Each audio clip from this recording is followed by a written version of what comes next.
Hola, hola. Estamos de vuelta.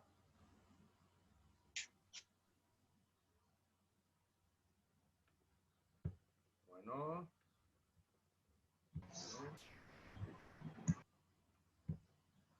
Vamos. Vamos. ¿Me escuchan bien, chicos? Sí, profe. Genial. Sí, profe. Bueno, ¿Me escuchan a mí? Sí. Ahí la admito a dos compañeros más. Y continuamos. ¿Se está atendiendo hasta ahora? ¿Bien? Todo bien. Bueno. Walter. ¿Me escuchás, Walter? Sí, profe, sí, te escucho. ¿Esa es tu foto de perfil o sos vos? ¿Quién es ese? No. ¿Qué tal, profe? Más musculoso este de ahí ya. Ese es cristiano. Sí. Qué aso, ¿verdad? Envidiable es un físico, ¿verdad? Sí, la verdad que sí. Bueno, vamos a continuar. El parámetro. Sí, señor, hay que llegar a eso. ¿Por qué no? Muy bien. Bueno, vamos a ver esta parte y ya estamos. Hasta ahora no tiene ninguna pregunta, chicos. Antes de continuar, ¿se entendió bien? Ninguna, profe. Bueno, vamos entonces. El primer par es el nervio olfatorio. Este primer par transporta los impulsos olfativos, se localiza en el foramen olfatorio, que se encuentra a este nivel, ¿sí? En la lámina cribosa de un huesito que está a este nivel, y ahí se encuentra el huesito que se llama el hueso etmoides, ¿sí? Acá se encuentra.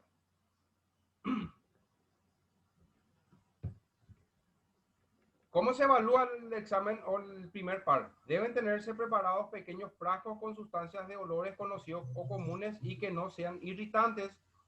El paciente es invitado a inhalar profundamente y para evitar cegos, generalmente se realiza la prueba con los ojos cerrados, ¿sí?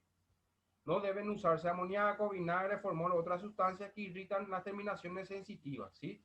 Del quinto par, que vamos a ver más adelante, ¿sí? Entonces se le pide al paciente que inhale primero una fosa y luego la otra fosa.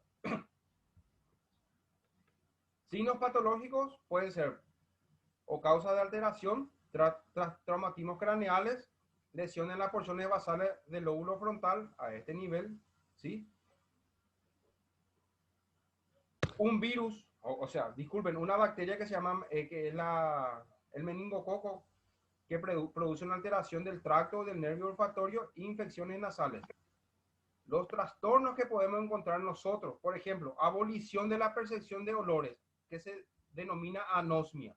El paciente no puede oler ni algo agradable ni algo desagradable.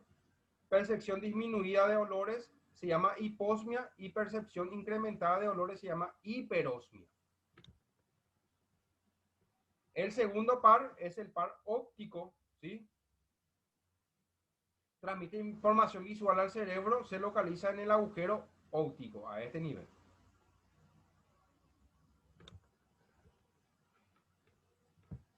En este segundo par se evalúa, se evalúa primero la agudeza visual, en donde se le hace sentar al paciente y si alguien se hizo alguna prueba de la vista, sí, seguramente habrá pasado por esta prueba, donde se le dice al paciente que empiece a definir las letras, ¿sí? Y dependiendo de la distancia, ¿sí? Y si el paciente puede interpretar o no, se ve si el paciente presenta no miopía o astigmatismo.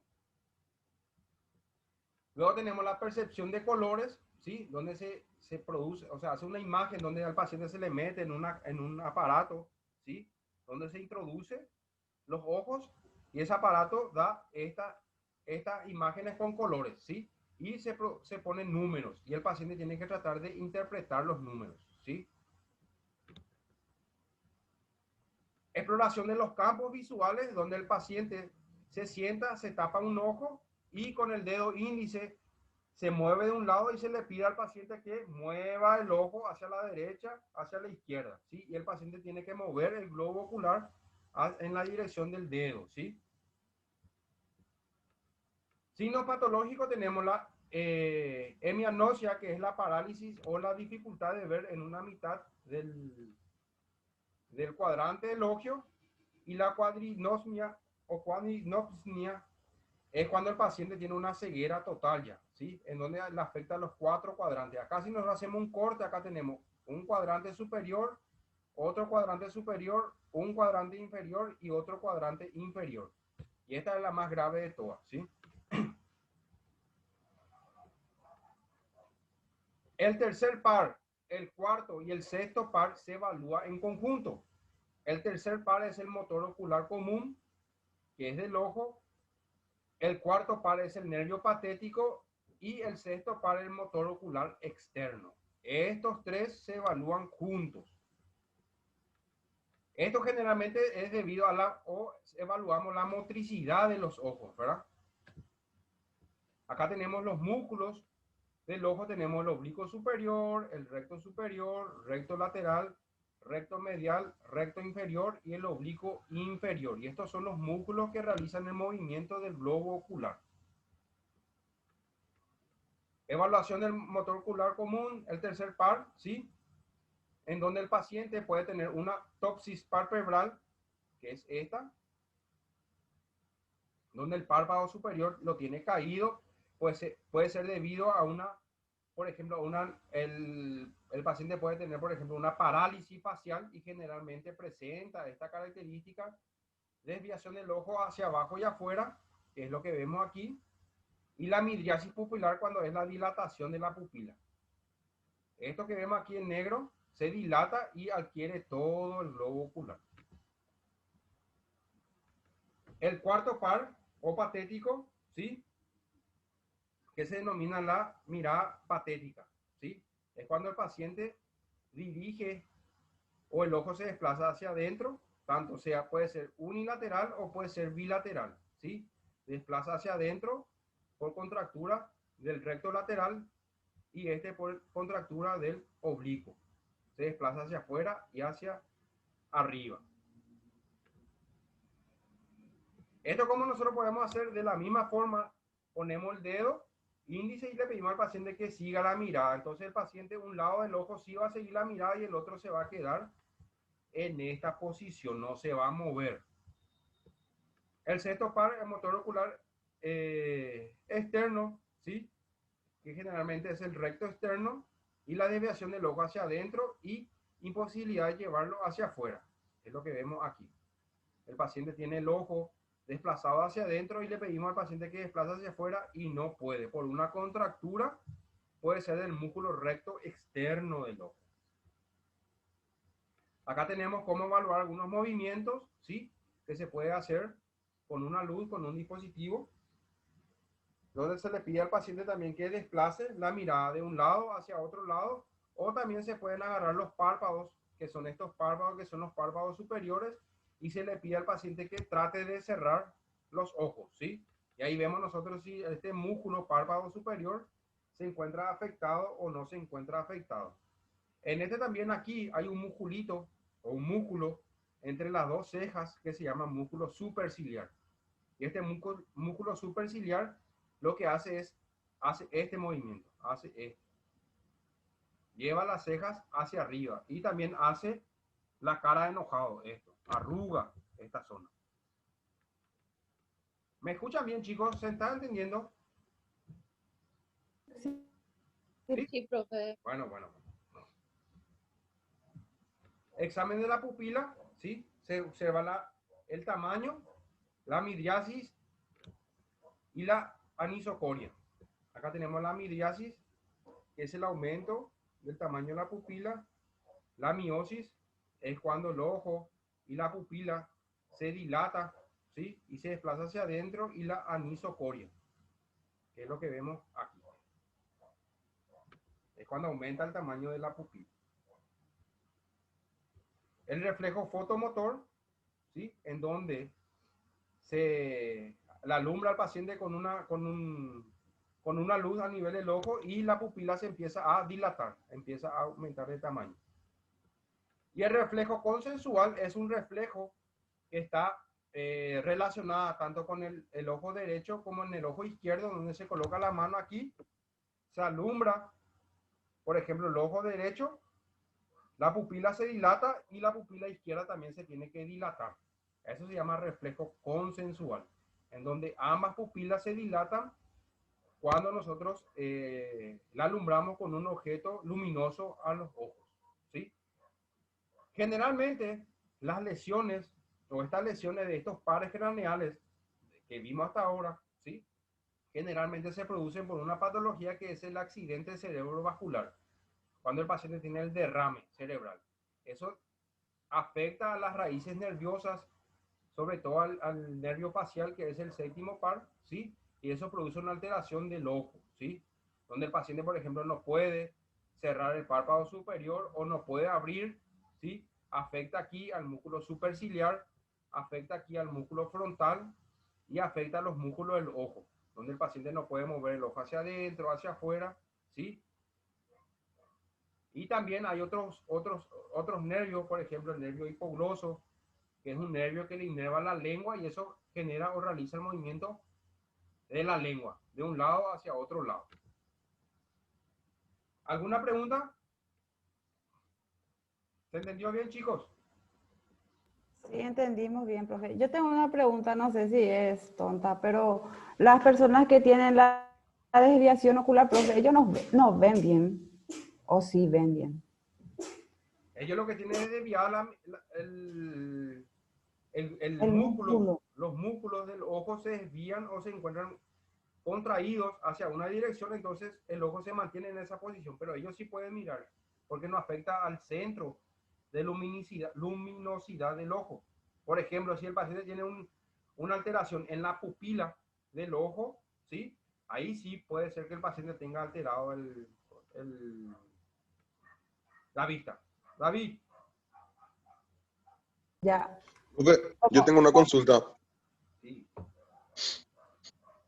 te escucho. Que continúe nomás la compañera, porque lo que yo quiero consultar es con el tema de la hernia que comentó la compañera hace rato. Bueno, otra pregunta Ah, más de no, vamos a seguir nomás con eso. Ya me acuerdo de mis remedios, Flexicalmin B12 era lo que me aplicaba. Y ahora, en caso de emergencia, tengo Dioxaflex CB+. Si el Flexicamin B12 es un antiinflamatorio potente, ¿verdad? Donde uno se tiene que administrar durante un año. 3 veces nomás te puede administrar eso. Y ese es, Me administré durante un mes, día de por medio, profe. ¿cuántas veces ya? Fue hace 6 años atrás. ¿Cuántas veces te aplicaste en un mes? Y no sé cuántas veces, habrá sido 5 veces por ahí. Mucho ya es, mucho ya es. ¿Y te hiciste alguna vez fisioterapia para eso? Me tenía que hacer, pero no me hice, profe. Eso Profe, se, eso se tenés que hacerte la fisioterapia para tratar de evitar la compresión ahí a nivel cervical. Hay que ver si no tenés una escoliosis o una hiperlordosis cervical. Eso, de acuerdo a tu estudio de radiografía, se puede ver. Si vos querés, en algún momento, cuando vos tengas tiempo, me tira un mensajito al privado. Yo te voy a pasar la ubicación de mi consultorio y puedes venir, te voy a evaluar. Ah, genial, profe, gracias. ¿Me entendés? Y vemos qué podemos hacer. Muchísimas gracias. Bueno, te escucho, David. profe, yo por ejemplo quiero saber cuáles son las causas principales del por qué uno tiene ese tipo de hernias. La hernia de disco. Bueno, la hernia de disco pueden ser, por ejemplo, por varias causas. Una de ellas puede ser si el paciente, por ejemplo, tiene una escoliosis, tiene una desviación de la columna, y esa desviación de la columna hace que las vértebras roten, y esa rotación genera que el disco se desplaza hacia atrás. Primero. Número dos, puede ser, por ejemplo, una hiperlordosis lumbar. Es cuando nosotros ahí en la parte lumbar tenemos una curvita, y cuando esta curvita está aumentada, también genera que el disco se desplaza hacia atrás. Número tres, puede ser, por ejemplo, una artrosis a nivel vertebral. Número 4 puede ser que vos hayas hecho un movimiento brusco al alzar un objeto pesado, ¿sí? Sobre todo a nivel lumbar. Ese objeto pesado hace que el músculo se contraiga, ¿sí? Y genera automáticamente el desplazamiento del disco hacia atrás. Generalmente el disco se desplaza hacia atrás, hacia adelante no se desplaza en una hernia de disco, es hacia atrás. Y cuando se desplaza hacia atrás, como ahí salen los nervios espinales, que fue lo que hablamos, puede comprimir el nervio. Por ejemplo, en el caso de Iliana, comprime los nervios a nivel cervical, ¿sí? Le está comprimiendo ahí, entonces por eso ella siente esa hormigueo, parestesia, puede sentir debilidad en los dedos, no puede agarrar. Y lo mismo ocurre a nivel lumbar, que es el famoso, la ciática, problema del nervio ciático. Y el paciente también tiene parestesia, hormigueo, le cuesta caminar porque ya no tiene fuerza. Y eso. Entiendo. Y, Mi profe, hijo, a mí me salió que tenía artrosis lumbar, bajón luego. Sí, Gaby. la retroversión pélvica puede ser una causa también de eso. Claro, porque la retroversión pélvica lo que hace es, nosotros tenemos la pelvis, Sí, esto es adelante y esto es atrás. Esta es la espina ilíaca anterosuperior, la espina ilíaca posterosuperior, ellos tienen que estar así. La anteversión es cuando la espina ilíaca anterosuperior hacia adelante están hacia abajo. Y eso lo que hace es aumentar la curvatura lumbar. Y la retroversión es cuando la espina ilíaca anterosuperior está hacia arriba, está así. Y eso lo que hace es rectificar la columna lumbar. Uno tiene que tener una curva y una lordosis lumbar, una curvatura normal. En la anteversión pélvica aumenta la curva. Y en la retroversión pélvica se rectifica esto. Y eso sí puede ser. Y eso generalmente es por problemas musculares. Por ejemplo, puede ser que el paciente tenga cortado el psoas, los isquiotibiales, los músculos abdominales. Y eso genera ese desequilibrio a nivel de la pelvis. Y como la pelvis está conectada con la columna, entonces hace esos movimientos. O sea que entonces, por ejemplo, cuando vas a hacer una sentadilla, la persona que realiza la sentadilla no tiene que tener la retroversión pélvica. No, no tiene que tener. Por eso cuando se hace la sentadilla hay que tener muy en cuenta la técnica de realizar la sentadilla. ¿Sí? Sí. Sobre todo cuando vos, por ejemplo, haces sentadilla y la punta de la rótula, al hacer la sentadilla, pasa la punta del pie, ahí estás haciendo una mala técnica. La punta de la rótula no tiene que pasar la punta de los dedos del pie. Entiendo. ¿Sí? Solamente la cola hay que llevar hacia atrás. ¿Entendés? Y el tronco tiene que estar recto, una postura recta. Entonces, para que no compensen los músculos y no hagan esa anteversión o esa retroversión pélvica. Entiendo, profe, me aclaraste mis dudas. Gracias. ¿Está bien? ¿Otra pregunta, chicos? ¿No? ¿Se entendió bien? Sí, profe.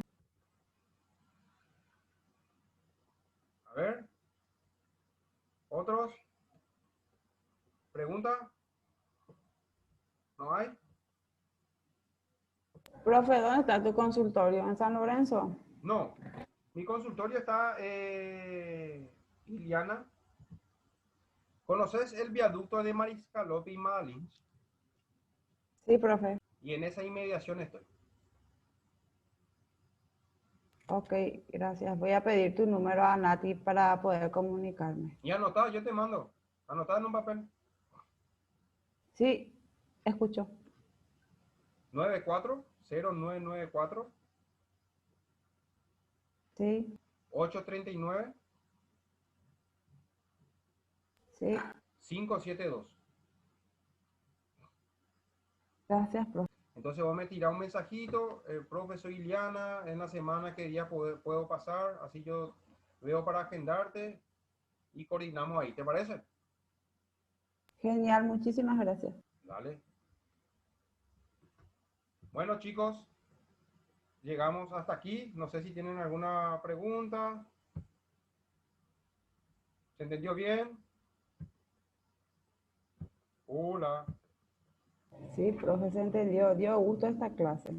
Estuvo interesante. Muy interesante. Sí. Y ahora en la próxima clase vamos a tratar de dar ¿cómo le voy a decir? Los otros pares craneales que nos faltan. Y también voy a tratar de ver para dar una clase en la otra sobre la sensibilidad. Cómo se evalúa la sensibilidad superficial, la profunda y la mixta. ¿Estamos? Estamos, profe. Bueno. Entonces, bueno chicos, buen fin de semana para todos, a cuidarse. El lunes lo más seguro que tenemos tarea porque esta semana no tuvimos, pero una tarea cortita. Y nos vemos el próximo sábado, si Dios quiere, y así. Y quedamos así. Bueno, Iliana, cuando pueda me escribí y vemos también nosotros lo tuyo, ¿sí? Sí, profe, gracias. Bueno, Buen fin de semana. igualmente para todos. Chao chicos, pórtense bien. Chao. Chao, profe. Chao. Chao.